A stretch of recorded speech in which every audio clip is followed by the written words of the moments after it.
ನಮಸ್ಕಾರ ವೀಕ್ಷಕರೇ, ಕರ್ನಾಟಕ ಟಿವಿಯ ಪ್ರೈಮ್ ಟೈಮ್ ನ್ಯೂಸ್ಗೆ ಸ್ವಾಗತ. ನಾನು ಯೋಗೇಶ್ ಈಶ್ವರ್. ಕೇಂದ್ರದ ಅನ್ಯಾಯವನ್ನ ಪ್ರಶ್ನಿಸೋಕೆ ಬೊಮ್ಮಾಯಿಗೆ ಬಾಯ ಬರಲ್ಲ. 6 ವರ್ಷಕ್ಕೆ ಏನೋ ಗೊತ್ತೇ ಇಲ್ಲ. ಫೆಬ್ರವರಿ 7ರಂದು ದೆಹಲಿಯಲ್ಲಿ ಕಾಂಗ್ರೆಸ್ ಸರ್ಕಾರದ ಪ್ರತಿಭಟನೆ. ಒಂದು ಸುಳ್ಳನ್ನ 100 ಬಾರಿ ಹೇಳಿದ ತಕ್ಷಣ ಸುಳ್ಳೇನು ಸತ್ಯ ಆಗೋದಿಲ್ಲ. ಕೇಂದ್ರದ ಅನ್ಯಾಯ ಆರೋಪಕ್ಕೆ ಸಿಎಂ ಸಿದ್ದರಾಮಯ್ಯ ವಿರುದ್ಧ ಸಿಡಿದ ಅಶೋಕ್. ಲೋಕಸಭೆಯಲ್ಲಿ ಬಂಪರ್ ಲಾಟ್ರಿನ ಲೋಕಸಭೆ ಚುನಾವಣೆ ಬಳಿಕ ತೋರಿಸ್ಕೊಡ್ತೀವಿ. ಡಿಸಿಎಂ ಡಿಕೆ ಶಿವಕುಮಾರ್ ಆರೋಪಕ್ಕೆ ಸಿಡಿದ ಬಿಜೆಪಿ ರಾಜ್ಯಾಧ್ಯಕ್ಷ ಬಿವೈ ವಿಜಯೇಂದ್ರ. ದೆಹಲಿಯಲ್ಲಿ ಮೊಕ್ಕಾಂ ಹೂಡಿದ ಮಾಜಿ ಸಚಿವ ವಿ ಸೋಮಣ್ಣ.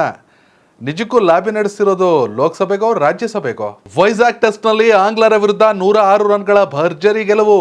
WTC ಪಾಯಿಂಟ್ಸ್ ಟೇಬಲ್ನಲ್ಲಿ ಟೀಮ್ ಇಂಡಿಯಾಗೆ ಭರ್ಜರಿ ಬಡ್ತಿ. ವೀಕ್ಷಕರೇ, ವಾರ್ತೆಗಳಿಗೆ ಸ್ವಾಗತ. ಮೊದಲನೇ ಸುದ್ದಿ, ಕರ್ನಾಟಕದ ಪಾಲಿನ ಹಣವನ್ನು ನೀಡದೆ ಕೇಂದ್ರ ಸರ್ಕಾರದ ವಿರುದ್ಧ ದೆಹಲಿಯ ಜಂತರ್ ಮಂತರ್ನಲ್ಲಿ ಫೆಬ್ರವರಿ 7ನೇ ತಾರೀಕು ಧರಣಿ ನಡೆಸುವುದಾಗಿ ಸಿಎಂ ಸಿದ್ದರಾಮಯ್ಯ ಹಾಗೂ ಡಿಸಿಎಂ ಡಿಕೆ ಶಿವಕುಮಾರ್ ಅವರು ಜಂಟಿ ಪತ್ರಿಕಾಗೋಷ್ಠಿಯಲ್ಲಿ ತಿಳಿಸಿದ್ದಾರೆ. ಕರ್ನಾಟಕ ರಾಜ್ಯದ ಪಾಲಿನ ಹಣವನ್ನು ಕೇಂದ್ರ ಸರ್ಕಾರ ನೀಡಬಹುದು ಎಂಬ ವಿಶ್ವಾಸ ಇತ್ತು. ಆದರೆ ಕೇಂದ್ರ ಸರ್ಕಾರವು ಅದರ ಮಾನದಂಡದಂತೆ ಕೂಡ ರಾಜ್ಯಕ್ಕೆ ಹಣ ನೀಡುತ್ತಿಲ್ಲ ಎಂದು ಸಿಎಂ ಸಿದ್ದರಾಮಯ್ಯ ಹಾಗೂ ಡಿಸಿಎಂ ಡಿಕೆ ಶಿವಕುಮಾರ್ ಆರೋಪಿಸಿದ್ದಾರೆ.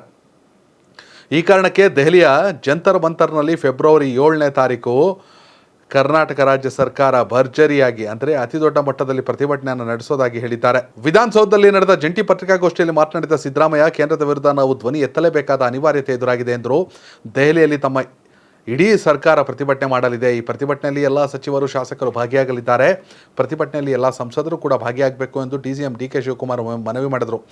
ಬರಗಾಲದ ಪರಿಹಾರ ಹಣವನ್ನು ಕೇಂದ್ರ ಸರ್ಕಾರ ಬಿಡುಗಡೆ ಮಾಡುತ್ತಿಲ್ಲ ಎಂದು ಅವರು ಆರೋಪಿಸಿದರು. ಈ ವೇಳೆ ಪ್ರಧಾನಿ ನರೇಂದ್ರ ಮೋದಿ ಅವರನ್ನು ಅಣಕಿಸಿದ ಸಿದ್ದರಾಮಯ್ಯ, ಮೋದಿ ಸುಳ್ಳುಗಳಿಗೆ ನೀವು ಯಾರು ದಾರಿ ತಪ್ಪಲ್ಲ ಎಂಬುದಾಗಿ ನಂಬಿಕೆ ಇಟ್ಕೊಂಡಿದ್ದೇನೆ. 4,530 ಕೋಟಿ ರೂಪಾಯಿ ಹಣ ಈಗ ಶಕ್ತಿ ಯೋಜನೆಗೆ ಕೊಟ್ಟಿದ್ದೇವೆ ಎಂದರು. ತಾಕತ್ತಿದ್ರೆ ದಮ್ಮಿದ್ರೆ ಎಂಬುದಾಗಿ ಮಾಜಿ ಸಿಎಂ ಬಸವರಾಜ ಬೊಮ್ಮಾಯಿ ಹೇಳ್ತಾರೆ. ಇವೆಲ್ಲವೂ ಮಾಡೋಕ್ಕೆ ದಮ್ಮು ತಾಕತ್ ಬೇಡ, ರಾಜಕೀಯ ಇಚ್ಛಾಶಕ್ತಿ ಇರಬೇಕು. ನಮ್ಮದೇನಿದ್ದರೂ ಬಡವರ ಬಗ್ಗೆ ಬದ್ಧತೆ ಅಷ್ಟೇ. ದಮ್ ತಾಕತ್ ಏನಿದ್ದರೂ ಬಿಜೆಪಿ ಅವರದ್ದು ಎಂದು ಸಿದ್ದರಾಮಯ್ಯ ಹೇಳಿದರು. ಇದನ್ನು ಪ್ರಶ್ನಿಸಲು ಬಿಜೆಪಿ ನಾಯಕ ಬಸವರಾಜ ಬೊಮ್ಮಾಯಿ ಅವರಿಗೆ ಬಾಯೇ ಬರುತ್ತಿಲ್ಲ. BS ಯಡಿಯೂರಪ್ಪ ಅವರಿಗೂ ಬಾಯಿ ಬರಲ್ಲ ಎಂದು ಸಿಎಂ ಸಿದ್ದರಾಮಯ್ಯ ವಾಗ್ದಾಳಿ ನಡೆಸಿದರು. ಪ್ರತಿಪಕ್ಷ ನಾಯಕ ಅಶೋಕ್ ಈ ಬಗ್ಗೆ ಮಾಹಿತಿನೇ ಇಲ್ಲ ಅಂತ ಮುಖ್ಯಮಂತ್ರಿಗಳು ವಾಗ್ದಾಳಿಯನ್ನು ನಡೆಸಿದ್ದಾರೆ. ಅಂದರೆ ಕೇಂದ್ರದಲ್ಲಿ ಬಿಜೆಪಿ ಸರ್ಕಾರ, NDA ಸರ್ಕಾರ, ಕರ್ನಾಟಕದಲ್ಲಿ ಕಾಂಗ್ರೆಸ್ ಸರ್ಕಾರ. ಮಲತಾಯಿ ಧೋರಣೆಗೆ ಮುಖ್ಯ ಕಾರಣವೇ ಇದು. ಬಿಜೆಪಿ ಸರ್ಕಾರ ಇದ್ದಾಗಲೂ ಅವ್ರು ಏನು ಮಾಡಲಿಲ್ಲ. ಕರ್ನಾಟಕಕ್ಕೆ ಮೇಲಿಂದ ಮೇಲೆ ಅನ್ಯಾಯ ಆಗ್ತಾ ಇದೆ. ಹೀಗಾಗಿ ಸಂಪೂರ್ಣ ಸರ್ಕಾರವೇ ದೆಹಲಿಯಲ್ಲಿ ಬಿಜೆಪಿ ವಿರುದ್ಧ ಅಂದರೆ ಕೇಂದ್ರದ ವಿರುದ್ಧ ಪ್ರತಿಭಟನೆಯನ್ನು ಮಾಡ್ತೀವಿ. ಫೆಬ್ರವರಿ 7ನೇ ತಾರೀಕು ಜಂತರ್ ಮಂತರ್ನಲ್ಲಿ ಅತಿ ದೊಡ್ಡ ಪ್ರತಿಭಟನೆ, ಧರಣಿ ಆಗುತ್ತೆ. ಎಲ್ಲ ಸಚಿವರುಗಳು, ಶಾಸಕರು ಎಲ್ಲರೂ ಕೂಡ ದೆಹಲಿಯಲ್ಲಿ ಪ್ರತಿಭಟನೆಯಲ್ಲಿ ಭಾಗವಹಿಸ್ತೀವಿ. ನಾಳೆ ಸಂಜೆನೇ ನಾವು ಡೆಲ್ಲಿಗೆ ಹೋಗ್ತೀವಿ ಅಂತ ಸಿದ್ದರಾಮಯ್ಯ ಕೇಂದ್ರ ಸರ್ಕಾರದ ವಿರುದ್ಧ ಸವಾಲನ್ನು ಹಾಕಿದ್ದಾರೆ. ಇನ್ನು NDA ಮೈತ್ರಿಕೂಟ ಅಂತ ಲೆಕ್ಕ ತಗೊಂಡ್ರೆ 27 ಜನ ಸಂಸದರು ನಿಮ್ಮವರೇ ಇದ್ದಾರೆ. ನೀವು ಬನ್ನಿ, ನಮ್ಮ ಜೊತೆ ಪ್ರತಿಭಟನೆಯಲ್ಲಿ ಭಾಗವಹಿಸಿ, ಕರ್ನಾಟಕಕ್ಕೆ ಆಗ್ತಿರುವಂಥ ಅನ್ಯಾಯವನ್ನು ತಡೆಗಟ್ಟೋಣ ಅಂತ ಬಿಜೆಪಿ ಸಂಸದರುಗಳಿಗೂ ಕರೆಯನ್ನು ಕೊಟ್ಟಿದ್ದಾರೆ. ಆದರೆ ಈ ಪ್ರತಿಭಟನೆ ಎಷ್ಟರ ಮಟ್ಟಿಗೆ ಕೇಂದ್ರದ ಕದವನ್ನು ತಟ್ಟುತ್ತೆ ಅನ್ನೋದನ್ನು ಕಾದು ನೋಡಬೇಕು. ಇನ್ನು ಮುಂದಿನ ಸುದ್ದಿ, ಸಿಎಂ ಸಿದ್ದರಾಮಯ್ಯ ಅವರ ಹೇಳಿಕೆಗೆ ವಿಪಕ್ಷ ನಾಯಕ ಅಶೋಕ್ ತಿರುಗೇಟು ನೀಡಿದ್ದಾರೆ. ಒಂದು ಸುಳ್ಳನ್ನು 100 ಬಾರಿ ಹೇಳಿದರೆ ಅದು ಸತ್ಯ ಆಗೋದಿಲ್ಲ. ಸಿಎಂ ಸಿದ್ದರಾಮಯ್ಯ ಅವರೇ, UPA ಅವಧಿಗೆ ಹೋಲಿಸಿದರೆ NDA ಅವಧಿಯಲ್ಲಿ ಕರ್ನಾಟಕಕ್ಕೆ 3 ಪಟ್ಟು ಹೆಚ್ಚು ಹಣ ದೊರೆತಿದೆ ಅನ್ನುವ ಸತ್ಯ ನಿಮಗೂ ಗೊತ್ತು ಅಂತ ಸಾಮಾಜಿಕ ಜಾಲತಾಣದಲ್ಲಿ ಪೋಸ್ಟ್ ಹಾಕಿದ್ದಾರೆ. 14 ಬಜೆಟ್ ಮಂಡಿಸಿರುವ ಸ್ವಯಂ ಘೋಷಿತ ಆರ್ಥಿಕ ತಜ್ಞರಾದ ಸಿಎಂ ಸಿದ್ದರಾಮಯ್ಯ ಅವರು ಪದೇ ಪದೇ ರಾಜ್ಯದ ಜನತೆ ದಿಕ್ಕು ತಪ್ಪಿಸುವ ಪ್ರಯತ್ನ ಮಾಡೋದನ್ನು ಬಿಟ್ಟು ರಾಜ್ಯದ ಆರ್ಥಿಕ ಪರಿಸ್ಥಿತಿ ಬಗ್ಗೆ ಕಳೆದ 20 ವರ್ಷಗಳಲ್ಲಿ ಕೇಂದ್ರದಿಂದ ರಾಜ್ಯಕ್ಕೆ ಬಂದಿರುವ ಒಟ್ಟು ಅನುದಾನ, ತೆರಿಗೆ ಹಂಚಿಕೆ ಬಗ್ಗೆ ಶ್ವೇತಪತ್ರ ಹೊರಡಿಸಲಿ ಎಂದು ಅಶೋಕ್ ಆಗ್ರಹಿಸಿದ್ದಾರೆ. ಇನ್ನು ರಾಜ್ಯ ಬಿಜೆಪಿ ಘಟಕ ಕೂಡ ಮುಖ್ಯಮಂತ್ರಿ ಸಿದ್ದರಾಮಯ್ಯ ಸರ್ಕಾರದ ವಿರುದ್ಧ ಟ್ವೀಟ್ ಮಾಡಿ ಹರಿಹಾಯ್ದಿದೆ. ಸಿದ್ದರಾಮಯ್ಯ ಅವರ ಸರ್ಕಾರ 2,38,000 ಕೋಟಿ ರು ರಾಜಸ್ವ ಸ್ವೀಕೃತಿಯ ಗುರಿ ಇಟ್ಕೊಂಡಿತ್ತು. ಆದರೆ ಡಿಸೆಂಬರ್ ಅಂತ್ಯಕ್ಕೆ ಅದು ಕೇವಲ 1,61,000 ಕೋಟಿ ರು ಗುರಿ ತಲುಪಿದೆ. ಅಂದರೆ ಇವರ ಸಾಧನೆ ಕೇವಲ %67 ಮಾತ್ರ. ಬಿಜೆಪಿ ಸರ್ಕಾರದ ಅವಧಿಯಲ್ಲಿ ಡಿಸೆಂಬರ್ ಅಂತ್ಯಕ್ಕೆ %82 ಗುರಿ ಸಾಧಿಸಲಾಗಿತ್ತು. ಕೇಂದ್ರ ಸರ್ಕಾರದ ಮೇಲೆ ಆರೋಪ ಮಾಡೋದನ್ನು ಬಿಟ್ಟು ತಮ್ಮ ಸರ್ಕಾರದ ಗುರಿ ಯಾಕೆ ತಲುಪುತ್ತಿಲ್ಲ ಎಂಬುದರ ಬಗ್ಗೆ ರಾಜ್ಯದ ಜನರಿಗೆ ಉತ್ತರ ನೀಡಬೇಕೆಂದು ಕಾಂಗ್ರೆಸ್ ಸರ್ಕಾರವನ್ನು ಆಗ್ರಹಿಸಿದ್ದಾರೆ. ತಮ್ಮ ಆಡಳಿತ ದಯನೀಯ ವೈಫಲ್ಯವನ್ನು ಮಾಚಿಕೊಳ್ಳಲು ಸಿಎಂ ಸಿದ್ದರಾಮಯ್ಯ ಅವರು ಸದಾ ಆರೋಪಿಸುವುದು ಕೇಂದ್ರ ಸರ್ಕಾರವನ್ನು ಕರ್ನಾಟಕದ ಇತಿಹಾಸದಲ್ಲಿಯೇ ಹಿಂದೆಂದೂ ಕಂಡು ಕೇಳರಿಯದ ಆಡಳಿತ ವಿರೋಧಿ ಅಲೆ ಸದ್ಯ ಕಾಂಗ್ರೆಸ್ ಸರ್ಕಾರಕ್ಕಿದೆ. ಆಡಳಿತ ವಿರೋಧಿ ಅಲೆಯಿಂದ ಜನರ ಗಮನವನ್ನು ಬೇರೆಡೆ ಸೆಳೆಯಲು ಕಾಂಗ್ರೆಸ್ ಮತ್ತು ಸಿಎಂ ಸಿದ್ದರಾಮಯ್ಯನವರು ಕೇಂದ್ರ ಸರ್ಕಾರದ ಮೇಲೆ ಗೂಬೆ ಕೂರಿಸುವ ವ್ಯರ್ಥ ಪ್ರಯತ್ನ ಮಾಡುತ್ತಿದ್ದಾರೆ. ಜೀವನ ಪೂರ್ತಿ ಪರರನ್ನು ಪೊಟ್ಟು ಮಾಡಿ ಜಾರಿಕೊಳ್ಳಲು ಯತ್ನಿಸುವ ಸಿದ್ದರಾಮಯ್ಯನವರೇ, ಈ ಕೆಳಗಿನ ಮಾಹಿತಿ ನಿಮ್ಮ ಸರ್ಕಾರದ ಬಳಿ ಇಲ್ಲದಿರುವುದು ನಿಮ್ಮ ಆಡಳಿತದ ಅಸಮರ್ಥ್ಯ ತೋರಿಸುತ್ತದಷ್ಟೇ.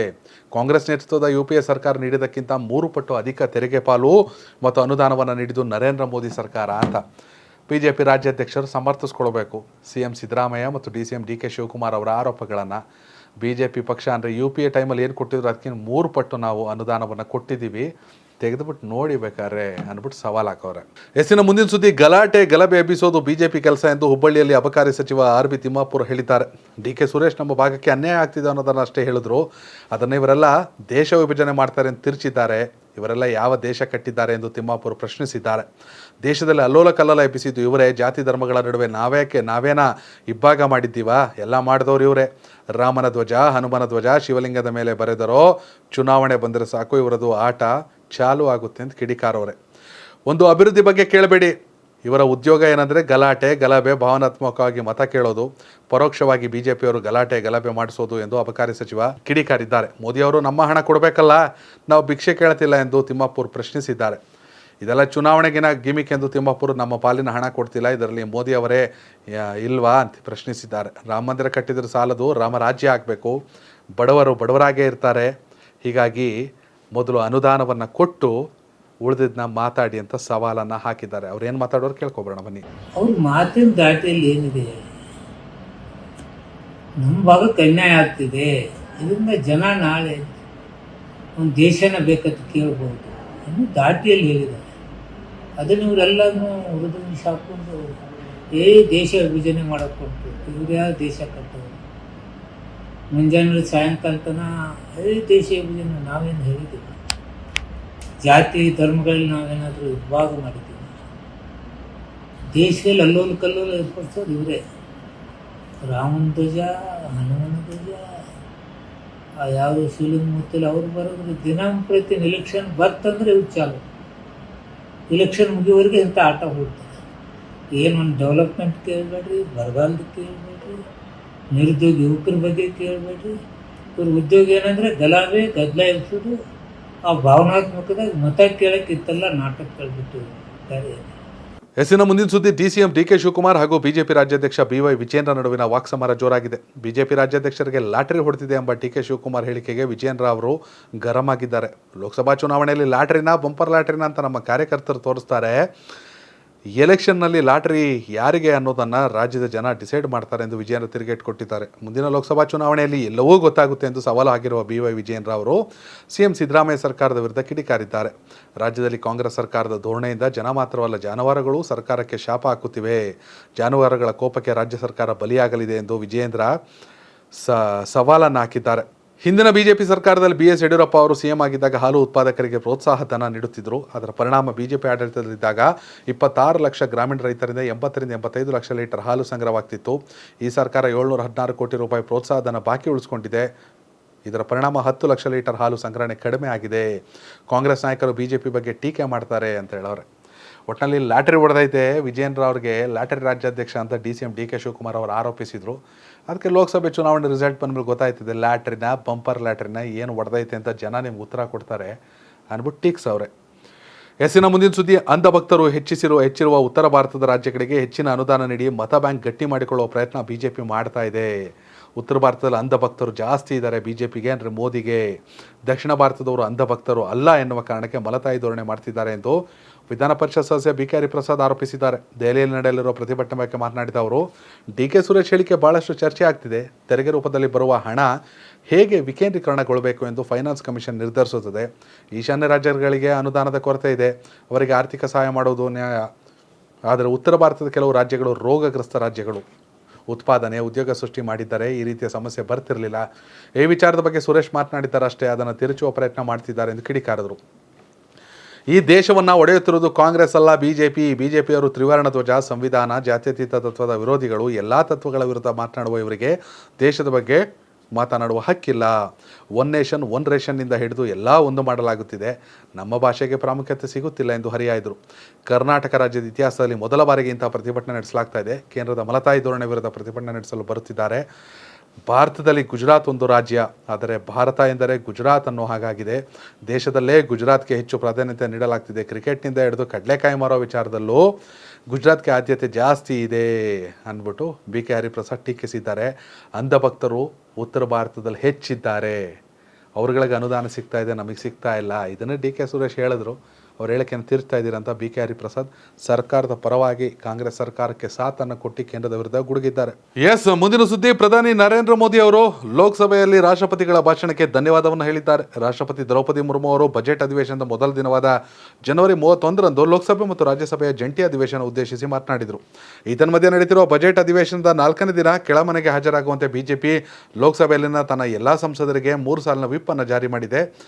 ಈ ಬಾರಿ ಲೋಕಸಭೆಯ ಕೊನೆಯ ಭಾಷಣ ಇದಾಗಿದ್ದು ಮೋದಿ ಸದನಕ್ಕೆ ಧನ್ಯವಾದ ಹೇಳಿದ್ದಾರೆ. ಲೋಕಸಭೆಯಲ್ಲಿ ಸಂಸದರನ್ನು ಉದ್ದೇಶಿಸಿ ಮಾತನಾಡಿದ ಅವರು, ಭಾರತದ ಸ್ವಾತಂತ್ರ್ಯದ ಪ್ರತೀಕವಾಗಿದೆ ಸೆಂಗೋಲ್ ನೋಡಿದರೆ ಅಲ್ಲಿ ಭಾರತದ ಭವ್ಯತೆ ಕಾಣಸಿಗಲಿದೆ ಎಂದರು. ಹೊಸ ಸಂಸತ್ನಲ್ಲಿ ರಾಷ್ಟ್ರಪತಿ ಬಂದಾಗ ಸೆಂಗೋಲ್ ಮುಂದಿತ್ತು, ನಾವು ಅದರ ಹಿಂದೆ ಇದ್ದೆವು.